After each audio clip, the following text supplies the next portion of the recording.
para charlar y analizar este tema, yo saludo con gusto y le doy la bienvenida y agradezco que nos tome la llamada al secretario general de México Unido contra la Delincuencia, Juan Francisco Torres. ¿Cómo está, secretario? Juan, bienvenido. Yo soy Torres Landa, nada más mi apellido completo. Bueno, Torres, acá nada más me pusieron el Torres Landa. Bienvenido. Oye, ¿dónde consideras que está el eslabón en donde el Ministerio Público falla? Porque lo hemos comentado aquí, en teoría, cuando revisamos pues las funciones, los roles, todo lo que hay alrededor del Ministerio Público pues es clave para que esta maquinaria del Centro de Justicia Penal Acusatorio pueda funcionar. ¿En dónde se atora, Juan Francisco? Pues mira, efectivamente es un problema multifactorial, pero hay varios detonantes, varias causantes que son claramente disponibles. Uno es que tenemos un problema de nómina. Los agentes del Ministerio Público en su mayoría están subpagados respecto de cuáles son, digamos, las principales responsabilidades que tienen.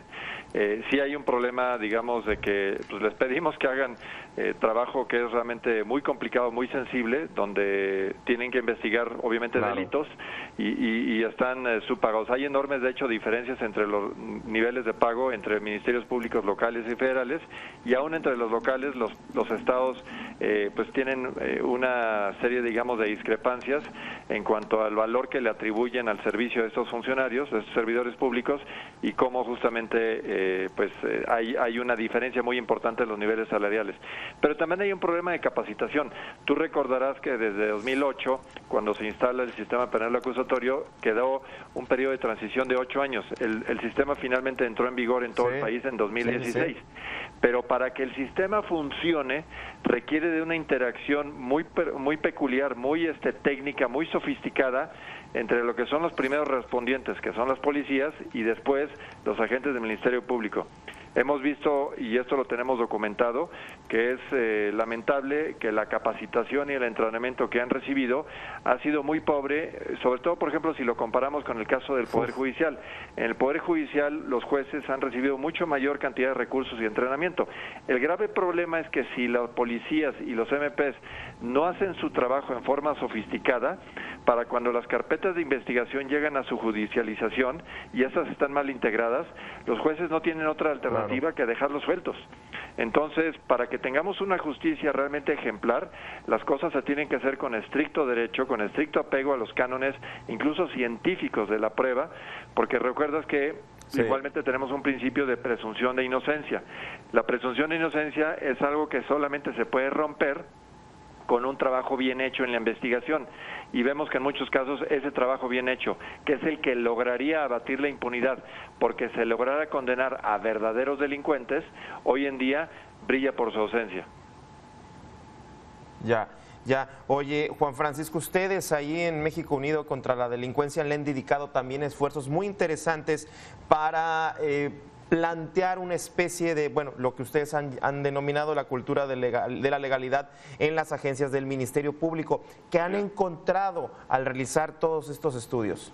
Pues mira, efectivamente hemos hecho estos estudios de monitoreo y es curioso porque en el momento en que alguien se sabe vigilado, que alguien se sabe monitoreado, o desde el punto de vista positivo, que alguien se sabe recompensado o reconocido, el comportamiento del trabajo de los ministerios públicos cambia radicalmente. Su calidad en la atención a la víctima, su calidad en la atención al expediente, su calidad en la dedicación a los asuntos es muy distinta si la persona sabe que alguien lo está revisando, o repito, o que sabe que su trabajo va a ser reconocido, que eso lamentablemente no sucede en todos los casos. Fíjate que tuvimos un caso en un estado donde se colocaron cámaras y el presupuesto se quedó corto. Entonces las cámaras no estaban conectadas porque literalmente no había con qué conectarlas y ponerlas a un centro de mando, pero las cámaras quedaron sí colocadas. Los agentes del Ministerio Público no sabían que no estaban conectadas. No sabían.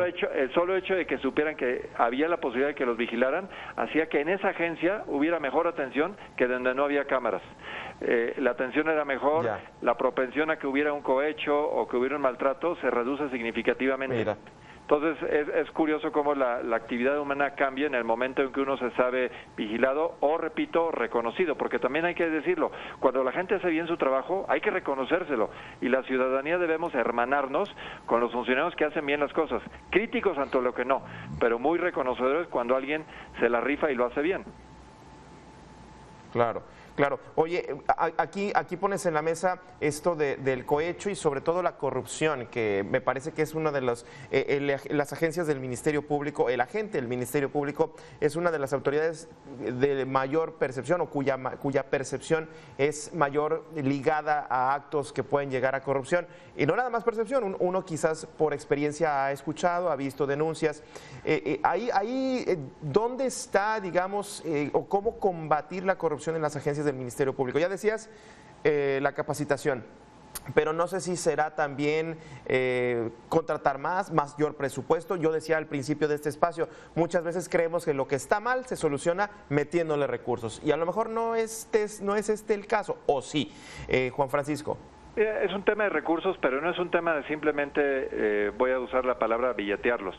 Muchas veces lo que hemos visto, y es aplicable a MPs y a policías, es que donde está la cuerda floja, donde está el eslabón débil, es que, por ejemplo, no tengan seguros de gastos médicos, no tengan seguros de vida, no tienen, por ejemplo, una habitación digna, no tienen, en caso de muerte, un seguro, por ejemplo, educativo para sus hijos.